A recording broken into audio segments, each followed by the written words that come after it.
Dear student, good morning. आज की कक्षा में हम लोग फिजिक्स के अंतर्गत वैद्युत क्षेत्र की तीव्रता और परीक्षण आवेश के कारण किसी बिंदु पर वैद्युत क्षेत्र की तीव्रता के लिए सूत्र की स्थापना, वैद्युत द्विध्रुव और वैद्युत द्विध्रुव आगम की जानकारी लेंगे। तो आप इस वीडियो को शुरू से अंत तक मन लगा करके देखें ताकि किसी प्रकार का कोई डाउट या कन्फ्यूजन क्रिएट ना हो। फिर भी यदि आपको किसी प्रकार का डाउट या कन्फ्यूजन क्रिएट हो तो आप कमेंट बॉक्स में कमेंट जरूर करें। और एक छोटी सी रिक्वेस्ट ये है कि आप मेरे चैनल को लाइक करें, सब्सक्राइब करें और शेयर भी करें ताकि आपको ज़्यादा से ज़्यादा वीडियो मिल सके। तो वैद्युत क्षेत्र की तीव्रता क्या होती है? वैद्युत क्षेत्र की तीव्रता यानी ई क्या होता है? क्या होता है वैद्युत क्षेत्र की तीव्रता? डियर स्टूडेंट, यदि किसी वैद्युत क्षेत्र में किसी भी परीक्षण आवेश को रख दिया जाए तो वैद्युत क्षेत्र के कारण जो परीक्षण आवेश पर वैद्युत बल उत्पन्न होगा वो और परीक्षण आवेश क्यों के अनुपात को हम वैद्युत क्षेत्र की तीव्रता कहते हैं। इसका मात्रक न्यूटन प्रति कूलम या वोल्टमीटर होता है। ये एक सदिश राशि होती है। इसकी दिशा सदैव धनात्मक की तरफ होती है, धनायन की तरफ होती है। इसका विमीय सूत्र ML T-2 A inverse T-3 A inverse होता है। हम इसके पूरी डिटेल से जानकारी देते हैं, आप इसको ध्यान से देखें। यदि किसी विद्युत क्षेत्र में किसी वैद्युत क्षेत्र के किसी बिंदु पर यदि किसी वैद्युत क्षेत्र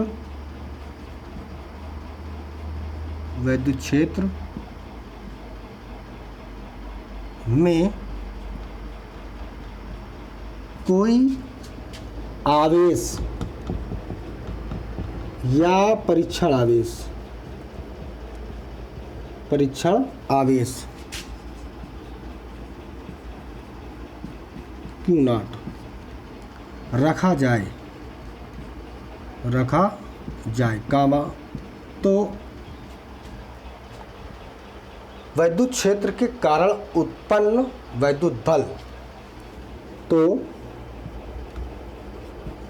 वैद्युत क्षेत्र के कारण उत्पन्न वैद्युत बल कोष्ठक में F और परीक्षण आवेश के परिमाण के अनुपात को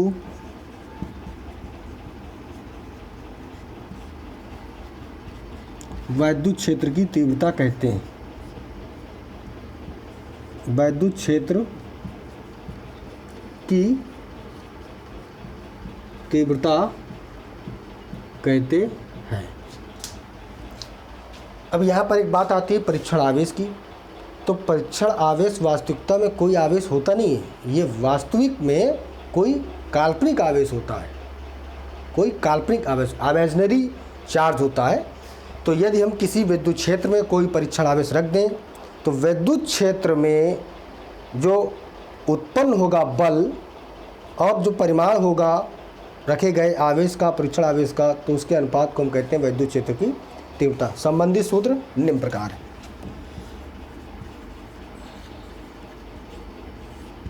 संबंधित सूत्र निम्न प्रकार है। क्या है? E बराबर F/Q या E बराबर F/Q नॉट। इसका मात्रक क्या होता है? न्यूटन प्रति कूलम या वोल्टमीटर F क्या है? उत्पन्न वैद्युत बल। Q क्या है? परीक्षण आवेश। E क्या है? वैद्युत क्षेत्र की तीव्रता। अब नोट में मैं 4 बातें और बताऊंगा, उसको भी आप देख लें।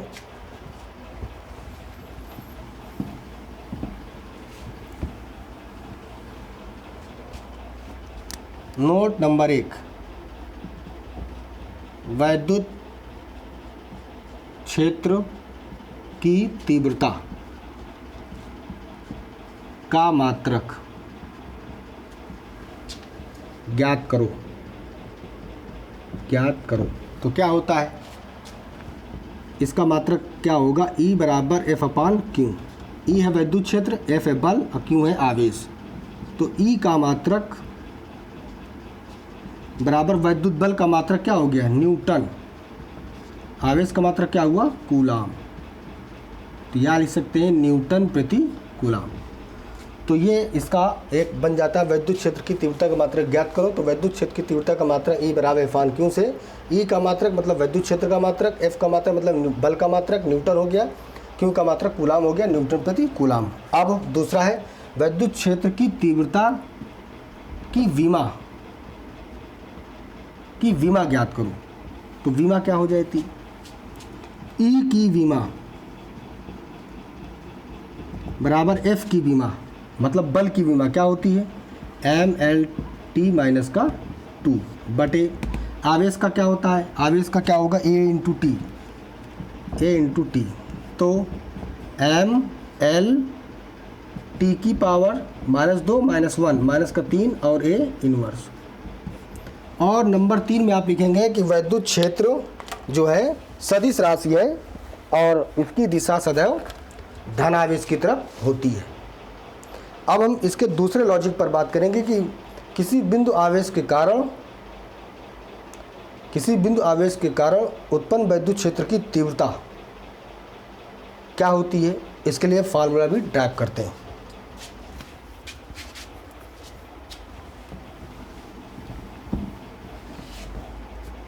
किसी बिंदु आवेश के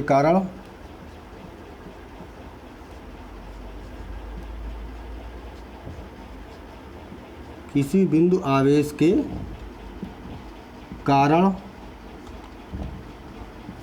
उत्पन्न वैद्युत क्षेत्र की तीव्रता के लिए सूत्र की स्थापना यानी कुल मिला के ये फार्मूला कैसे ड्राइव होता है इसको आप देख लें। यहाँ पर कोई परीक्षण आवेश प्लस है धनावेश और यहाँ से d दूरी या r दूरी पर कोई परीक्षण आवेश Q नॉट है। तो यहाँ पर हमको वैद्युत क्षेत्र की तीव्रता फाइंड करनी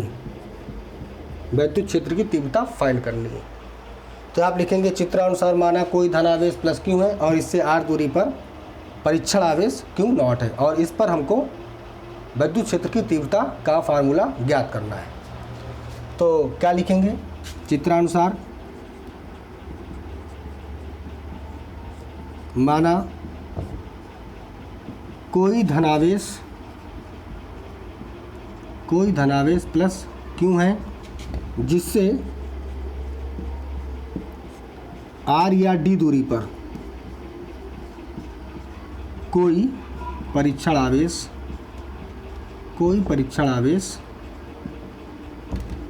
Q नॉट है। इस पर वैद्युत क्षेत्र की तीव्रता ज्ञात करना है। तो ये दोनों आवेश आपस में वैद्युत बल लगाएंगे। तो कूलाम के नियम से इसकी पिछली वीडियो में मैंने आप लोगों को कूलाम का वैद्युत बल नियम पढ़ाया है। यदि आपने उस वीडियो को नहीं देखी है तो उसको देख लें और उस वीडियो का लिंक इस वीडियो के डिस्क्रिप्शन में दिए दे रहा हूँ। कूलाम का नियम क्या होता है, F equal 1/4πε0 into Q1 Q2 बटे R²।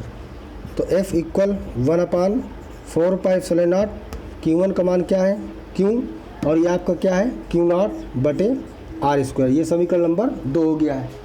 हमें वैद्युत क्षेत्र की तीव्रता फाइंड करनी। तो चूंकि तीव्रता का फार्मूला क्या होता है, वैद्युत क्षेत्र की परिभाषा से वैद्युत क्षेत्र की तीव्रता वैद्युत क्षेत्र की तीव्रता, वैद्युत क्षेत्र की तीव्रता की परिभाषा से क्या होता है, क्या इसकी परिभाषा है, E बराबर F अपॉन Q, या हम इसको लिख सकते हैं, क्या लिख सकते हैं, E इंटू क्यू बराबर का F, और ये समीकरण नंबर हो गया 2। तो समीकरण 1 और समीकरण 2 दोनों किसके बराबर है, F के। तो समीकरण 1 और 2 से F का मान रखने पर यहाँ पर लिखते हैं समीकरण 1 और 2 से क्या है, E इंटू क्यू नॉट बराबर F की वैल्यू क्या है, 1/4 pi epsilon not into Q और क्यू नॉट बटे डी आर स्क्वायर। तो आपको जो लेना हो, ये और ये आपका कैंसिल हो गया है। E बराबर 1/4 pi epsilon not into Q बटे आर स्क्वायर, इसका मात्रक हो जाएगा, ये कूलाम होता है और ये आपका मीटर स्क्वायर है। तो कूलाम प्रति मीटर स्क्वायर, कूलाम प्रति मीटर स्क्वायर, या आप इसको ले सकते हैं, क्या बताया था हमने, न्यूटन प्रति कूलाम, न्यूटन प्रति कूलाम। अब हम लोग इस वीडियो में इसके क्वेश्चनों को बाद में सीखते हैं, पहले हम वैद्युत द्विध्रुव और वैद्युत द्विध्रुव आघूर्ण को देख लेते हैं।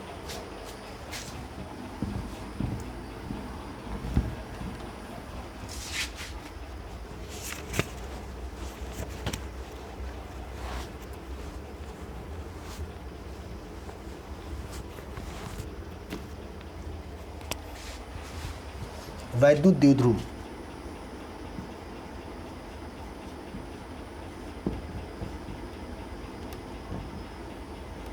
वैद्युत द्विध्रुव, इलेक्ट्रिक डाइपोल, डाई माने होता है 2 और पोल माने होता है ध्रुव, इलेक्ट्रिक डाइपोल। इसमें क्या होता है, ये बात आपको समझनी है, प्लस क्यू और माइनस क्यू, ये 2 आवेश हैं, परिमाण में समान होंगे और चिन्हों में विपरीत होंगे। ये धन होगा तो ये ऋण होगा, या ये ऋण होगा तो ये धन होगा, मगर इन दोनों की वैल्यू सेम होगी। ये 10 कूलाम है तो ये भी 10 कूलाम, ये 20 कूलाम है तो ये भी 20 कूलाम, और बीच की दूरी क्या हो, अत्यंत अल्प दूरी हो, यानी 2L बराबर कम से कम 1 एंगस्ट्रॉम। तो क्यों क्या है, क्यों है वैद्युत द्विध्रुव आवेश, L क्या है, वैद्युत द्विध्रुव आवेश के बीच की न्यूनतम दूरी, अत्यंत अल्प दूरी, दोनों आवेशों के मध्य अल्प दूरी लगभग क्या होगी, 1 एंगस्ट्रॉम, इससे भी कम, 1 एंगस्ट्रॉम। तो हम कह सकते हैं ऐसे 2 आवेश जो परिमाण में समान हो, चिन्हों में विपरीत हो और अत्यंत कम दूरी पर व्यवस्थित हो, उन दोनों आवेशों के बीच की दूरी कम हो, तो इस व्यवस्था को, इस निकाय को हम कहते हैं वैद्युत द्विध्रुव। तो लिखेंगे चित्रानुसार, चित्र के अनुसार, चित्रानुसार 2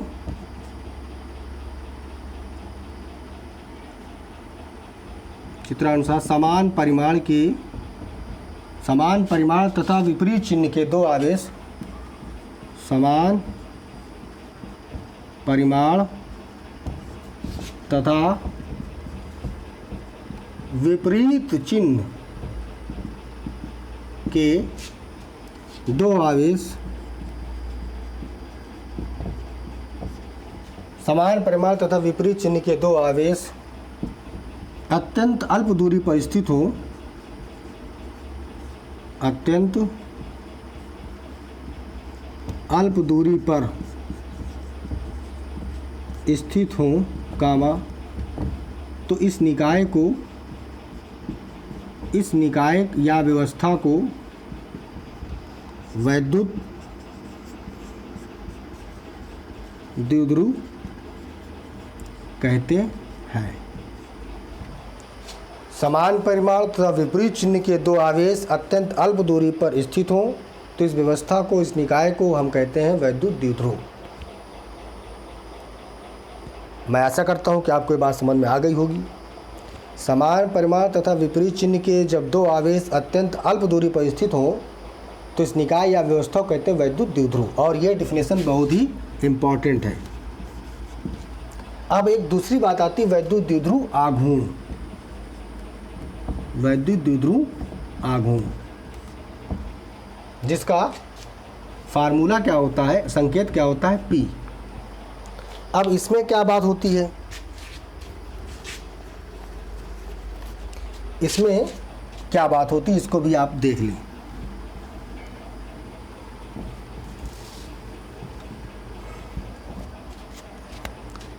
ये प्लस क्यू और ये माइनस क्यू, दोनों के बीच की दूरी 2L। तो ये वैद्युत द्विध्रुव है।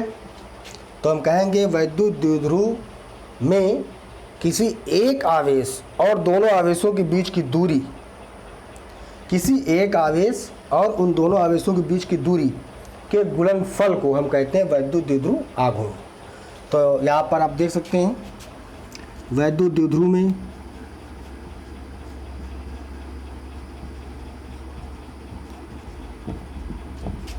स्थित किसी एक आवेश, स्थित किसी एक आवेश क्यों कामा और उन दोनों आवेशों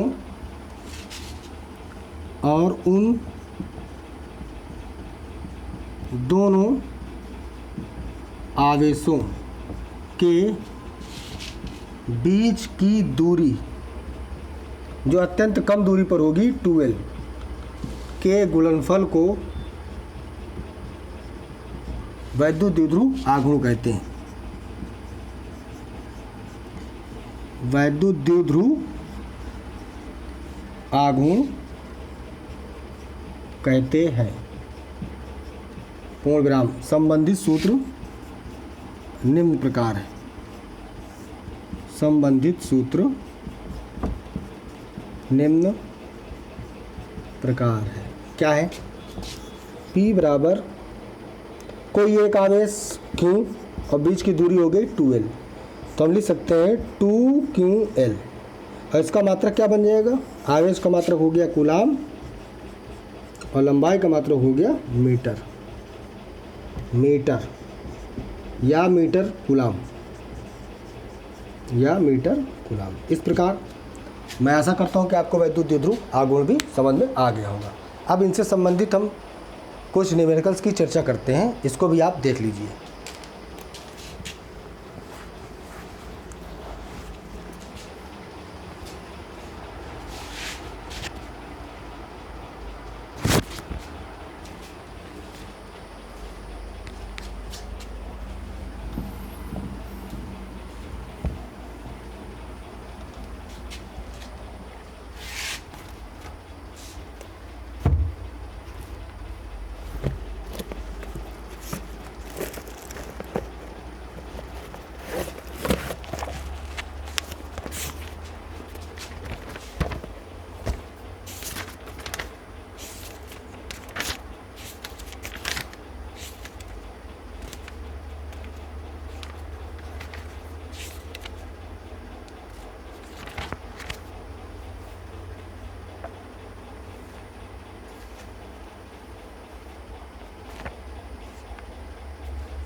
यहाँ पर एक क्वेश्चन है,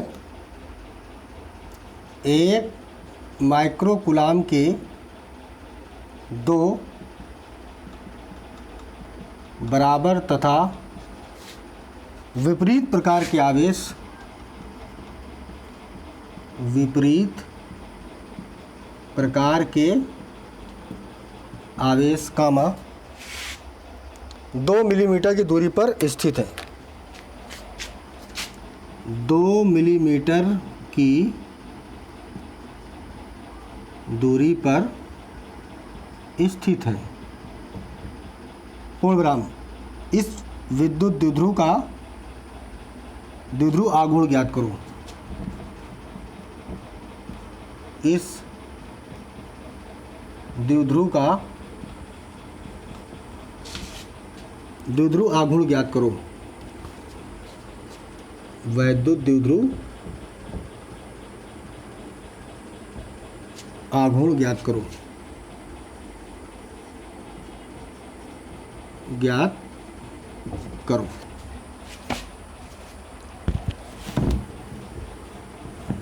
तो यहाँ पर 1 माइक्रोकूलाम के 2 बराबर तथा विपरीत प्रकार के आवेश रखें। तो आवेश कितना हो गया, Q बराबर 1.0 माइक्रोकूलाम, मतलब 1.0 इंटू 10⁻⁻6 कूलाम। माइक्रो 10⁻⁻6 होता है। बीच की दूरी क्या हो गई, बीच की दूरी हो गई 2L बराबर 2 मीटर मिलीमीटर है। तो इसको हम लिख देंगे 2 × 10⁻⁻2 मीटर। ये बीच की दूरी हो गई। अब हमको वैद्युत द्विध्रुव आघूर्ण मतलब कि P आपको फाइंड करना है। फार्मूला क्या होता है, P बराबर 2QL। डैश स्टूडेंट, ये जो आपका फार्मूला है 2L, यहाँ से आप केवल L निकाल लेंगे। L निकाल लेंगे तो क्या बच जाएगा, इसलिए यहाँ पर लिख सकते हैं, इसलिए L बराबर क्या हो जाएगा 3 मीटर। तो ताकि फार्मूले में कोई दिक्कत नहीं होगी सवाल लगाने में, यानी 2L दिया है तो आप L निकाल लेंगे, नहीं तो फार्मूले में तो Q इंटू 2L लिखे। इस फार्मूले को या तो फिर ऐसे लिखें Q इंटू 2L। आवेश कितना है, आवेश है 1.0 इंटू 10⁻⁻6 और बीच की दूरी है 2 × 10⁻³ तो इस प्रकार से इसको सॉल्व करने पर आपको प्राप्त हो जाएगा 2.0 × 10⁻⁹। आगे इसका मात्रक लिख दें, क्या मात्रक निकलेगा, कूलाम मीटर। या फिर आप इसी में जो 2L है उसको L फाइंड कर लें, तब आप 2Q की जगह पर Q और L की जगह पर 10⁻³ मीटर लिख करके इसको सॉल्व कर सकते हैं।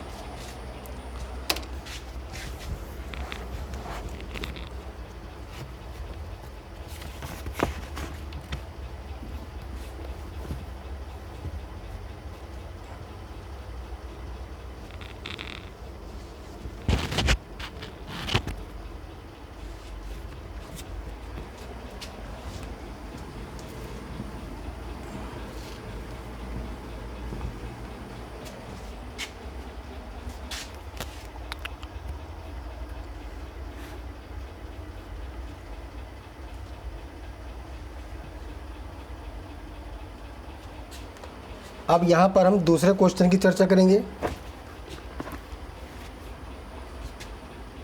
10 माइक्रोकूलाम आवेश से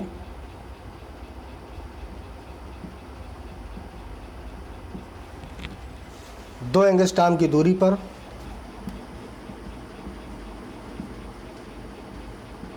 वैद्युत क्षेत्र की तीव्रता ज्ञात करो।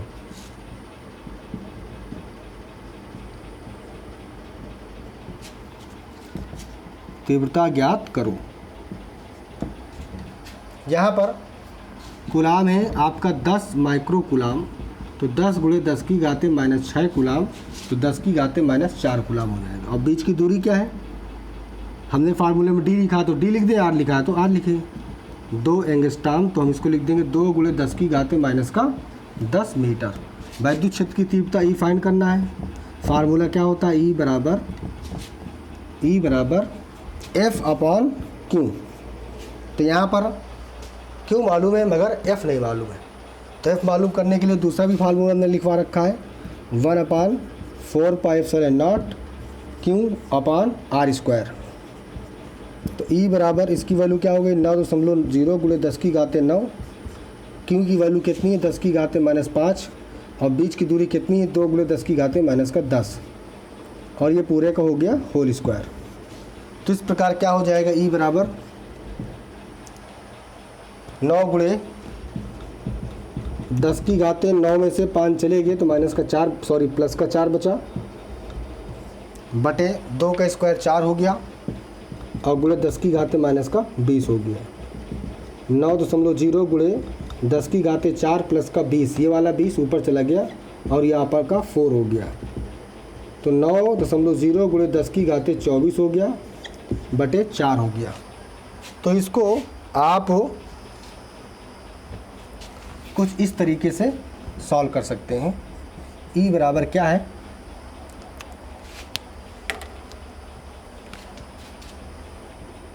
ई बराबर 9.0 गुणे, यहाँ पर हम 100 लिखे लेते हैं और गुणे 10 की घाते 22 हो जाएगा। 24 में से 2 रिड्यूस कर दिए तो 100 यहाँ पर हो गया और ये आपका 4 हो गया है। आसानी से कट गया 25 और 25 9 हो गया 225.1 अंक बाद और गुणे 10 की घाते 22 हो गया है। तो ई बराबर लिखेंगे 2.25 गुणे 10 की घाते 23 और इसका मात्रक क्या हो जाएगा, न्यूटन प्रति कूलम। मैं आशा करता हूं कि आपको ये दोनों सवाल समझ में आ गए होंगे।